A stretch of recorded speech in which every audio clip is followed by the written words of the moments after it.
আসসালামু আলাইকুম। আপনারা কে কেমন আছেন? আশা করি সবাই ভালো আছেন। আলহামদুলিল্লাহ আমিও ভালো আছি। আজকে আমি চিচিঙ্গা দিয়ে ডিম দিয়ে রান্না করব। এখানে আমি কাঁচামরিচ, পেঁয়াজ আর হলুদ, লবণ দিয়ে এ পেঁয়াজটা ভালো করে মেখে নিলাম। মেখে নিয়ে আমি ২টা ডিম দিয়ে দিলাম। ২টা ডিম দিয়ে আমি ভালো করে ফেটে নেব। আমার ডিমটা ফেটা হয়ে গেছে। এখন আমি চুলাতে পাইপিন বসিয়ে দিয়ে তেলটা গরম হয়ে গেছে। এখন আমি ডিমটা ঢেলে দিলাম। ডিমটা ঢেলে দিয়ে আমি ১ পিঠ ডিম হয়ে গেছে। এখন আর পিঠ উল্টিয়ে দিলাম। এখন আমার ডিমটা ১ পিঠ হয়ে গেছে। আমি ডিমটা পিস করে কেটে নিলাম। এখানে আমি ২টা ডিমে ৪ পিস করেছি। আমার ডিমের ১ পিঠ হয়ে গেছে। আমি আরেক পিঠ উল্টিয়ে দিলাম। আমার ডিমটা ভাজা হয়ে গেছে। এখন আমি চুলাতে কড়াই বসিয়ে দিলাম। কড়াই বসিয়ে দিয়ে আমি পরিমাণ মতো তেল দিয়ে দিলাম। এখন দিয়ে দিব কাঁচামরিচ আর পেঁয়াজ। কাঁচামরিচ পেঁয়াজ দিয়েও আমি একটু ভেজে নেব। আমার কাঁচামরিচ পেঁয়াজ ভাজা হয়ে গেছে। এখন আমি আদা রসুন বাটা দিয়ে দিলাম। আদা রসুন বাটা দিয়েও আমি একটু ভেজে নেব। ভাই বোনেরা, আপনারা আমার ভিডিওটা দেখেন কিন্তু একটু লাইক করেন নাই।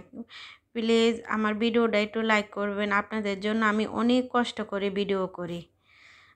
আমি এখন স্বাদমতো লবণ দিয়ে দিলাম। 1/2 চামচ হলুদের গুঁড়া, 1 চামচ মরিচের গুঁড়া, 1/2 চামচ ধনিয়ার গুঁড়া, 1/2 চামচ জিরার গুঁড়া দিয়ে আমি ভালো করে ভেজে নেব। আমার মশলাটা কষানো হয়ে গেছে। এখন আমি চিচিঙ্গা আর আলু দিয়ে দিলাম। চিচিঙ্গা আলু দিয়েও আমি ভালো করে কষিয়ে নেব। এভাবে চিচিঙ্গা আলু দিয়ে রান্না করলে অনেক মজা হয়। অনেক সময় ঘরে মাছ মাংস থাকে না, সবজি থাকে, ডিম থাকে। সবার ঘরেই সবজি ডিম থাকেই। এভাবে আপনারা রান্না করবেন। রান্না করলে বাচ্চারাও খাবে, নিজেরাও খাবেন। এই চিচিঙ্গা দিয়ে ডিম দিয়ে রান্না করলে অনেক মজা হয়। কথা বলতে বলতে আমার তরকারিটা কষানো হয়ে গেছে। এখন আমি পরিমাণ মতো ঝোল দিয়ে দেব। এখানে আমি বেশি ঝোল দেব না। আমার কষানিতেই আলু চিচিঙ্গা সিদ্ধ হয়ে গেছে। এখন আমি অল্প একটু ঝোল দিয়ে রান্না করে নেব।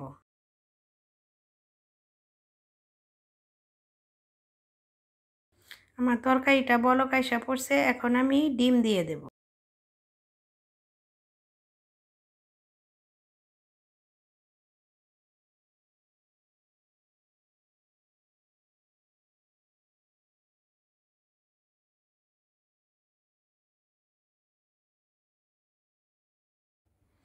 আমার রান্নাটা শেষ করলাম। আপনারা সবাই ভালো থাইকেন।